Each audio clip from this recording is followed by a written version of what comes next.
Hey guys, welcome back to another video. So இன்றைக்கி நம்ம இந்த வீடியோ எதை பற்றி பார்க்க போகிறோன்னா அப்பாஸ் அஹமத் அவரோட ஆக்ஷன் வந்திருக்க ஃபைட் கிளப் படத்தை பற்றி தான் பார்க்க போகிறோம்.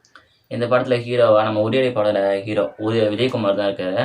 ஹீரோயினா மோனிஷா மோகன் மேனன் இருக்காங்க.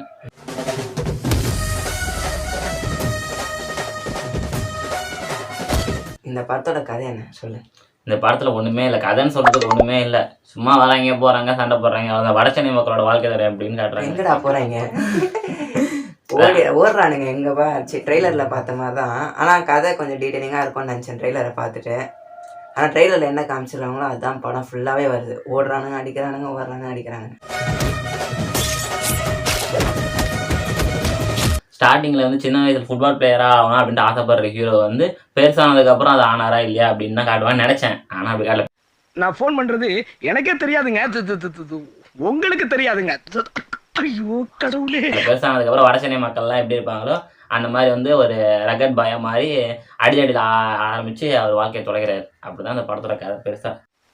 ஆமாங்க, அவ்வளோதாங்க மேட்ரு. காலேஜில் வந்து இவர் லவ் பண்ணுற மாதிரி ஹீரோனை காட்டுறாங்க. அதுக்கப்புறம் நான் ஹீரோயின்லாம் என்ன பண்ணாங்க, ஒரு ரகட் பாயனா நான் அவனை திருத்துவேன் அப்படின்ட்டு வருவாங்கல்ல, அந்த மாதிரி ஏதாவது ஹீரோயின் பண்ணால் வந்து கொஞ்சம் கதை ஒரு பாசிட்டிவாக முடிஞ்சிருக்கும். டே, அவ சின்ன ஏதோ தப்பு பண்ணிட்டு இருக்கான், நான் அவனை சரி பண்ணிடுவேன். காலேஜ் இப்படி வரைக்கும் லவ் பண்ணி அதுக்கப்புறம் அப்படியே விட்டுறாங்க.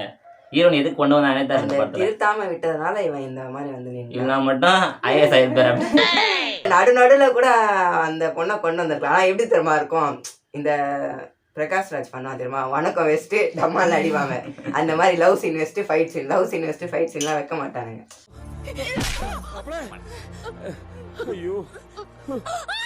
நான் லவ் சீன் கூட வைக்க சொல்லங்க, ஹீரோயினோட கேரக்டர் அங்கங்க காட்டியிருக்கலாம் அப்படின்னு தான் சொல்றேன். ஹீரோ கொஞ்சமாவது அப்படி இல்லடா, ஹீரோ கொஞ்சமாவது வந்து அட்வைஸ் பண்ற மாதிரியாவது இருக்கலாம் அப்படின்னு சொல்றேன். இப்போ இந்த என்ன படம் அது, டான் படத்துல வந்து ஹீரோ வந்து டைரக்டர் பண்ண முடியாம போயிடுவாங்க. அப்ப வந்து ஹீரோயினா மோட்டிவேட் பண்ணுவாங்க. இந்த பொண்ணுங்களுக்கு லைஃப்பில் ஜெயிச்சவனை லவ் பண்ணுறதை விட லவ் பண்ணுற பையனை லைஃப்பில் ஜெயிக்க வைக்கிறது தான் பிடிக்கும்.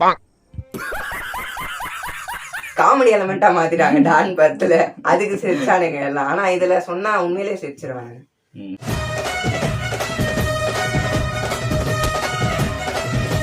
இப்போ ஸ்டார்டிங்கில் ஃபுட்பால் பிளேயர் ஆகணும் ஆசைப்படுறாருல, அதுக்கப்புறம் ஒருத்தர் அடிச்சடிக்கிட்டு போகிறாரு. அதுக்கப்புறம் திரும்பி மறுபடியும் ஃபுட்பால் பிளேயரோ ஏதோ நான் ஆகிற மாதிரி காட்டியிருந்தாங்கன்னா ஒரு நல்ல மெசேஜ் சொல்கிற படமாக மாதிரி இருக்கும். மெசேஜ் சொல்லியிருக்காங்க. அதான் 5 லட்சம் கேட்குறானுங்க. ஃபஸ்ட்டு சின்ன வயசில் 50,000 ரூபாய் கேட்டிருப்பானுங்க, வளர்ந்ததுக்கப்புறம் 5 லட்சம் கேட்குறானுங்க. இதெல்லாம் மாறணும்னு சொல்லியிருக்காங்க. காசு இருக்கிறவன் மேலே வர்றதுக்கு 1000 வழிகள் இருக்கு. ஏழை போலைங்க முன்னேறதுக்கு ஸ்போர்ட்ஸ் மாதிரி 1-2 தான் இருக்கு. அதுலேயும் வியாபாரம் இல்லை. சினிமானா என்ன, ஒன்று என்டர்டெயின்மெண்ட் பண்ணணும், அப்படி இல்லைன்னா வந்து ஏதாவது ஒரு மெசேஜ் சொல்லணும். இவங்க சண்டை போடுறதுனால என்டர்டெயின்மெண்ட்டாக இருக்குன்னு பார்த்தா ஒன்றும் இல்லை. அவங்களுக்கு என்டர்டெயின்மெண்ட்டு எதாச்சும் ஆனோம்னா இதெல்லாம் எங்களுக்குள்ள ஒரு என்டர்டெயின்மெண்ட்டுங்க. என்டர்டெயின்மெண்டா? இந்த படத்தோட பாசிட்டிவ்னு பார்த்தீங்கன்னா இந்த பேக்ரவுண்ட் ஸ்கோரும் ஓஎஸ்டியும் தான். ஓஎஸ்டினா ஐயோ, இந்த சின்ன விஷயத்த கூட புரிஞ்சு தெரியாத தத்தியா இருக்கிறானே, இவனை நம்பி இவ்வளவு பெரிய டுட்டோரியல் ஆரம்பிச்சிருந்தேன். ஆண்டவா எனக்கா பாத்துமா. அதுக்கப்புறம் வந்து ஹீரோட ஆக்டிங், அவரோட ஆக்டிங் வந்து உரியடி படத்தில் எப்படி இருந்ததோ அதை விட இந்த படத்தில் நல்லாவே இருந்தது. உரியடி படத்தில் வந்தாச்சும் ஒரு பர்பஸ் இருக்கும். இப்போ பார்ட் 1ல் வந்து இந்த ஜாதி பிரச்சனையை காட்டியிருப்பானுங்க. இதே உரியடி பார்ட் 2ல் வந்து இந்த ஃபேக்ட்ரிலாம் இருக்குல்ல, அந்த அரசியல்வாதியை போய் அப்படியே அடிக்கிறதெல்லாம் செம்மையாக இருக்கும். உரியடி 1, 2 எல்லாம்.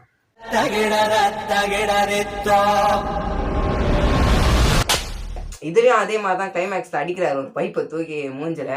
ஆனால் நமக்கு அந்த இம்பேக்ட் வர மாட்டேங்குது. நம்மளே அடின்னு சொல்லலாம் உரியடி 2ல். இதில் வந்து எப்படின்னா நார்மலாக எதுக்குடா அடிக்கிறீங்க அந்த மாதிரி.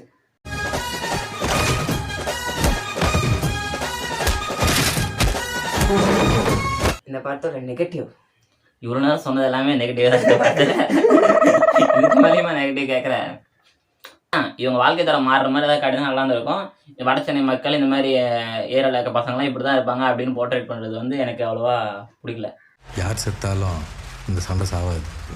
வேறு பேரில் வேறு ஆளுங்க இங்கே அடிச்சுனே தான் இருக்க போகிறானுங்க.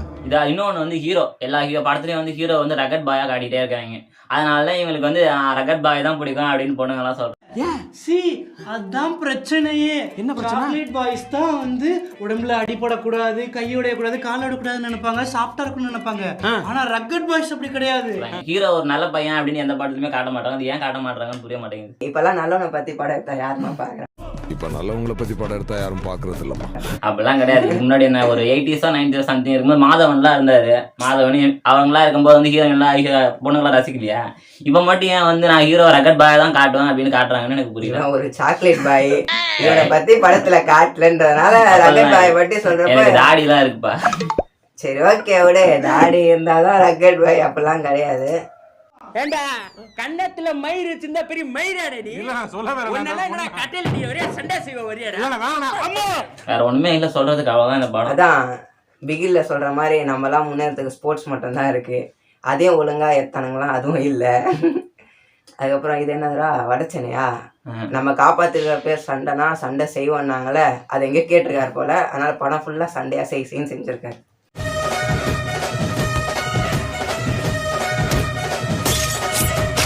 லோகேஷ் கனகராஜ் தான் வந்து ப்ரொடியூஸ் பண்ணியிருக்காரு. அந்த வகையில சேவை கொஞ்சம் இருக்கும் படத்துல.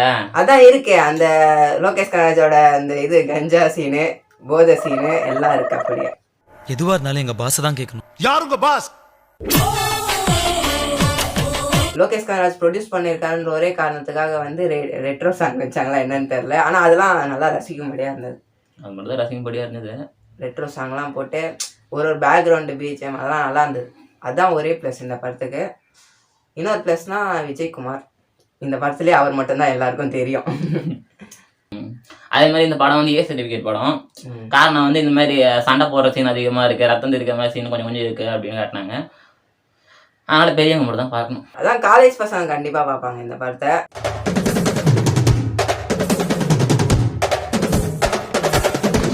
இந்த படத்துக்கு ரேட்டிங் அவ்வளோ கொடுக்கலாம். இந்த படத்துக்கு ரேட்டிங்னா மேக்கிங் வைஸ் பார்த்தீங்கன்னா 3 கொடுக்கலாம். ஸ்டோரி வைஸ் பார்த்தா 2 தான் கொடுப்பேன். அதெல்லாம் கிடையாது. அந்த மாதிரி இந்த மாதிரி ஒன்று சொல்ல ஏதாவது ஒன்று சொல்லணும்னா 3 கொடுக்கலாம்.